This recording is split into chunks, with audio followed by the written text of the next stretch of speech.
vanaand oor die feit dat die Here in jou routyd op 'n sekere manier werk. Nou ons is groot gemaak as mans.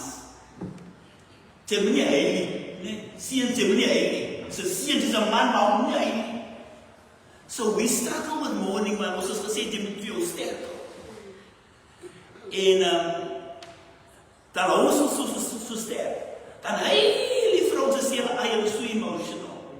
Ons is allemaal emotional beings. And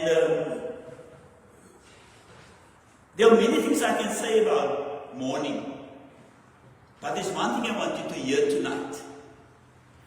God is the only one that can comfort you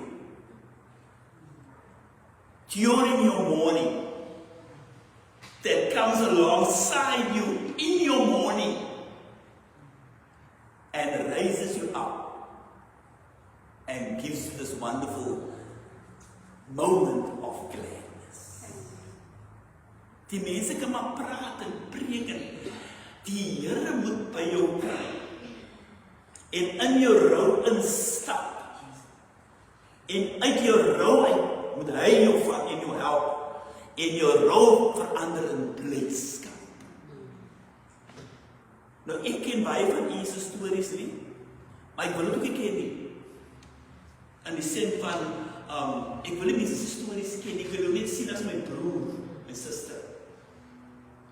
Nou ek ons gestaan vir jou stories vertel.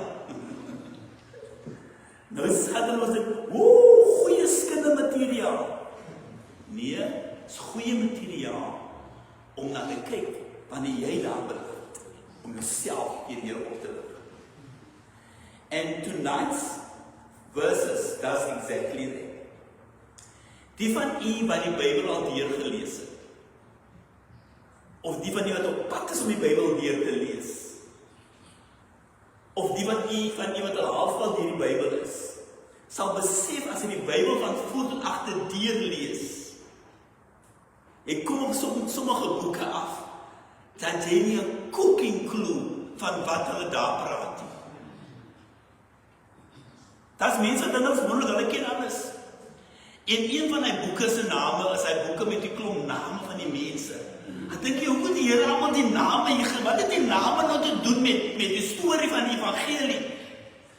Maar as jy die name gaan naslaan in Hebreëus en die betekenis, dan sien jy hoe vlieg die name stories in mekaar.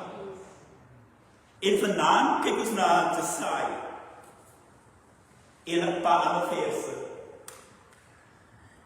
Nou wat ek vanaand vir u wil sê van Jesaja is die volgende. Iemand nog nie daarvan kyk. Wanneer jy Jesaja lees, dat is al 'n klomp goed wat jy nie weet wat gaan na aan nie, vir die eerste keer. Ek het ons vir gister gewys hoe lees mense psalms. Nou om Jesaja te verstaan, is nie so moeilik nie. Hy skryf 'n geweldige klomp goed, maar wat hy eintlik sê is twee dinge. Hy sê, die Here gaan die ongeregtigheid van Israel straf. He preaches against unrighteousness. Met ander woorde, as die dominee nou sê, hierdie regering van hierdie land, wat ons so rot en kaal besteel, God gaan hulle in die hande kry. Dan sê hulle, hy politiek, is die politiekie man, kom met die Bybel uit. So he was preaching to these people, en sê, julle moet luister mense, maar voor die daarmee kom, hy was 'n profeet, wat geleef het in Jerusalem, so aan die einde van die koninkryk van Israel, daar is ons gewees, Israel en Juda, toe sal ons opbrekery, en toe sal daar wegvattery, toe sal ons Juda oor, toe preek hy van Juda, toe sê, julle moet op met hierdie dinge wat julle doen, verkeerd.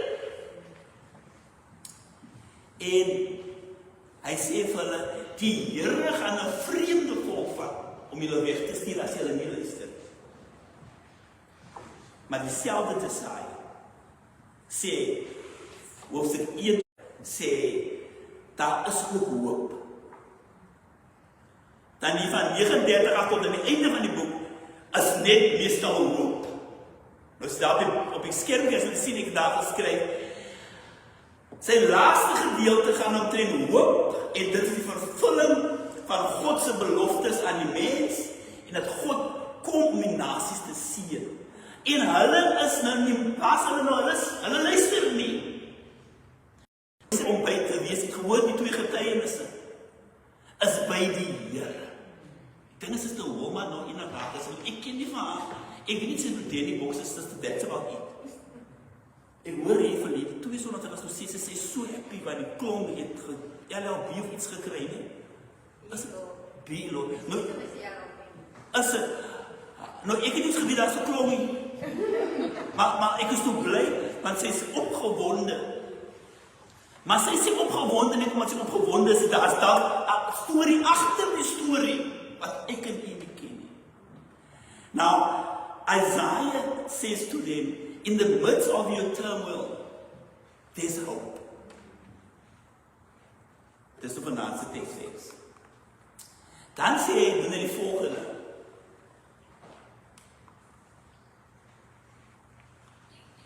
Sien die technology.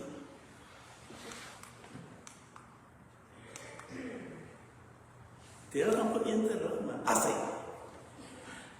As ons kyk na Jesaja, die boek, dat daar 2 views oor die boek.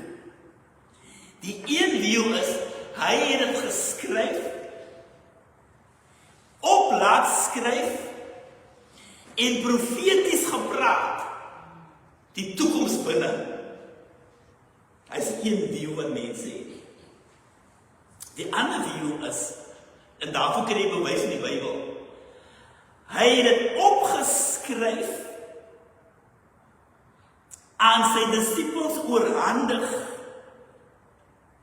en hulle het in die ballingskap dit gelees om die mense te bemoedig. Dit is 'n meerwaarde teologiese geskryf. So, when he said to them, Assyria is going to come and get you, God is going to judge you, they did not listen. Then it happened, which makes him a true prophet. But he died, you see, before they could come back. And what we are reading tonight is what is going to happen after they were deported. So daai het sy disippels oorgedra aan die mense as 'n profetiese woord. Ek ken mos die kerkmense nie. Hulle quote 'n versie, mense, and a virgin shall be with child, and you shall call his name Emmanuel. Sê, kyk hoe praat die profeet. Maar in die konteks was er niks te doen met die tel wat ons van dink nie. Want as 'n woord aan die mense in daai tyd, met 'n profetiese woord daarin gevleg. Now he's saying to them here, after the exile, God is going to do a wonderful thing. En nou sal jy sien wat ek nou daar geskryf het. Ek het maar so om die derde dan weet ek het miskien. Ja. Wat sê hy vir hulle in die teksvers wat ons gaan lees vanaand? Hy sê vir hulle eerstens in hoofstuk 48, hy sê vir hulle, God is coming to comfort you in your misery. Hulle is mos weg uit die land uit. Hy sê, ek spreek 'n woord van vertroosting in julle tyd van mourning. Weet julle wat doen hulle? Hulle sê, ons wil nie nou die hoor nie. Waar was jy, Here, toe ons in Babylonië en in Assyrië was? Waar was jy, Here, toe ons swaar gekry sonder kom? Waar was jy, Here, toe ons die tempel gaan? Waar was jy, Here, toe ons die profete? Die Here sê, ek bring vir julle troos. Hulle sê, is dit? Ons wonder. Then, beantwoord die Here hulle vrae in die boek. Mooi, geef hulle 'n goeie antwoord. Om te sê, julle was daar geplaas, omdat julle nie geluister het nie, en ek julle 'n les wou leer, maar ek bring nou vir julle troos. Raai wat sê hulle? Hulle sê, ons wil nie die hoor nie. Dit is nog hoofstuk 40 tot 48. En nou kom ons by 49 tot 55. Die Here sê, die quoteer die kerk mense ook maar buite konteks. Die Here sê, ok, ek hoor wat julle sê, maar ek gaan 'n nuwe ding doen. In julle hartseer en in julle pyn, ek gaan 'n nuwe ding doen, sê die Here vir hulle. Hy sê, ek gaan vir julle 'n dienaar stuur. En hy gaan kom om julle te herstel. Maar dieselfde dienaar wat hy gaan stuur, in die teks sê dit, hulle het hom verag, hulle het hom vermoor, en het wonderbaarlik weer geleef. Nou as ek kyk mense, Jesus, nee, die Here gepraat van 'n dienaar in hulle tyd, wat verag was, wat hulle vermoor het, wat wonderbaarlik gestel het. En dan kom ons die vernaamste teksvers. Daar kan jy sien daar saam geskryf. Vanaf 56 tot 66. Ons moet wat 61 neem. As dit so. Die Here sê, hier is vir julle 'n aankondiging. Die aankondiging die koninkryk kom. Hy sê, ek gaan julle lei in 'n gebed van, wat is repentance in Afrikaans? Vergifnis. En ek gaan die hele nasies nooi, sodat ons die verbond met almal kan sluit. Nou lees ons dit, nou klink dit soos die. Ek gaan nou Engels lees terwyl van die jong mense, wat is 'n paar jong mense hier. Those who speak English. The Spirit of the Lord is upon me, because the Lord has anointed me to bring good news to the afflicted. He sent me to bind up the brokenhearted, to proclaim liberty to the captives, and freedom to prisoners, to proclaim the favorable year of the Lord, and the day of vengeance of our God, to comfort all who mourn, to grant those who mourn in Zion, giving them a garland instead of ashes, the oil of gladness instead of mourning, the mantle of praise instead of the spirit of fainting, so that they will be called oaks of righteousness, the planting of the Lord, that He may be glorified. Nou, dis ons teksvers. Maar nou is die vanaand hier, dat het niks te doen met Jesus nie. Die konteks is, hulle is nou daar in Assirië. Hulle kry swaar. Die Here werk met hulle. Die profeetse woorde word aan hulle gelees. Hulle luister nie. Hulle accuse die Here. En die Here sê nog altyd, ek stuur vir julle 'n dienaar. Nou, baie jare later, kom Jesus. En hy sê in die tempel, lees vanoggend vir ons daar uit die boek Jesaja. Dan lees hulle die stuk. Dan sê vandag was hierdie woorde in julle teenwoordigheid vervul. Now what I want you to hear tonight, at that time it had nothing to do with Jesus. They were in another context, but Jesus comes and He says, you've listened well. It was a prophetic word for you in my time. And tonight, while you're sitting here and I'm standing here, wherever you are in your life, whatever your circumstances, whatever your challenges, whatever your desires, how great your mourning might be, how sad your moments might be. Ons moet met Abigail se 21st, we gaan moet gesê vir die mense, kan nie sit om te eet, ek moet keer gaan hou. When she spoke about the mommy that could have been there, she's 21, but the mommy's not there. So she's still in mourning. He's saying to Abigail tonight, the Spirit of the Lord is upon you. Now all of you sitting here must hear these words, that the Spirit of God tonight, now, is hovering while you are waiting over you, wanting to come and fill you up. And while filling you up and giving you power and restoring you, He wants to take you through your mourning process and comfort you in your mourning and change your ashes to beauty. And change your klaagliedere na lofprysing en aanbidding.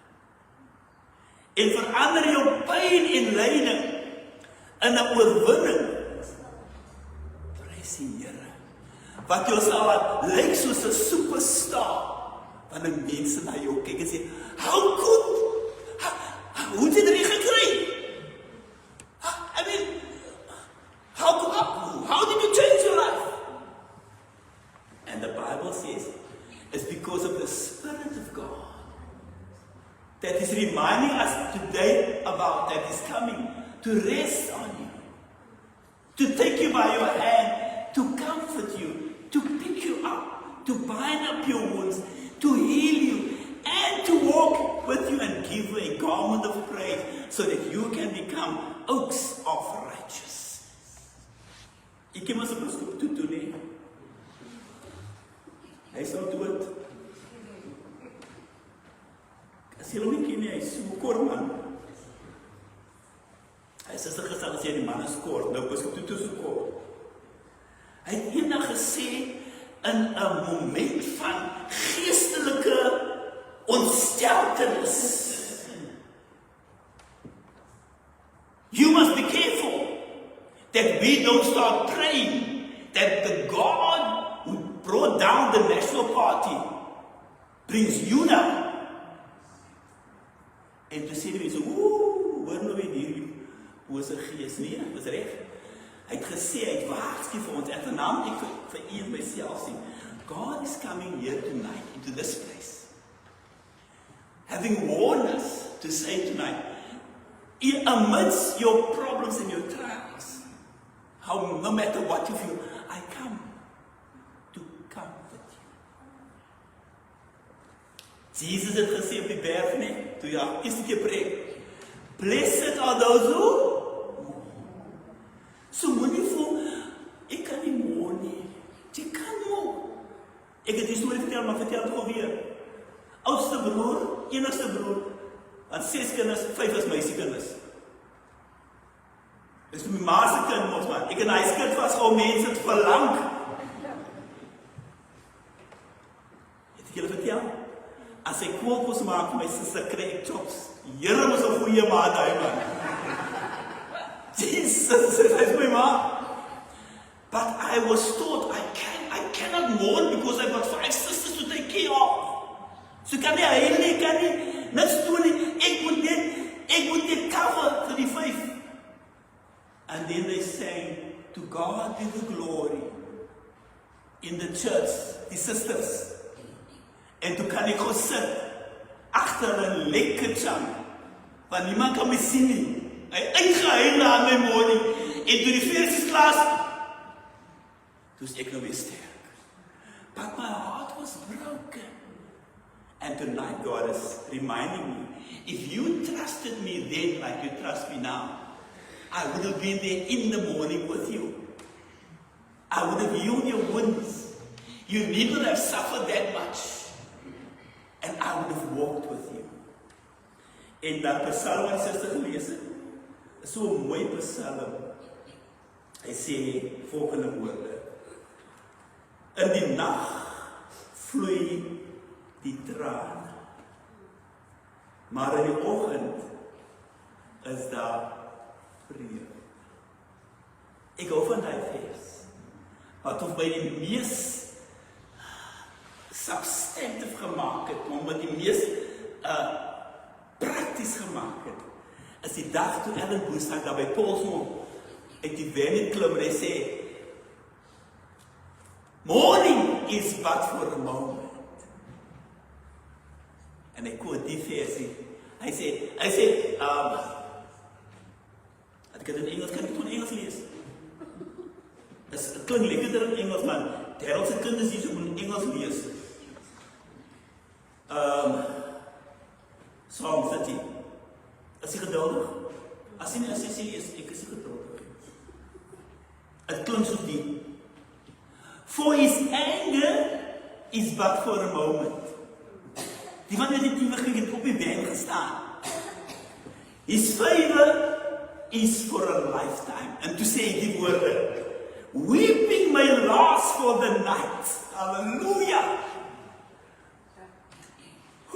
But the shout of joy comes in the morning. So no matter where you are tonight, no matter how hard you are weeping, no matter how sorrowful you are, no matter where you find yourself, in the circumstance that you are in, young man, young lady, your mourning will change to a garland of praise. That's what Jesus is saying. So as we wait tonight with him, that is exactly what I want you to hear. Amen. Say amen. Nou wil ek net vir u vra. Hulle praat van die stil gebede. Dan die mense skaars gebid, dan sal hulle klaar gebid. Draai na iemand toe, man. Al ken jy nie die persoon eens nie. Nee. Wat is op jou? The Spirit of God is resting on you. What is in you? The Holy Spirit flows like water from your innermost being. Who are you? A chosen of God before the foundation of the earth. What do you have? The power of the Spirit. The power that raised Jesus from the dead is inside of you. See, amen, mense. Moenie so te veel praat. Take that power and for 2-3 minutes pray for the person next to you. You don't need to know what he needs. Just pray for what he or she really needs and desires. Be still and know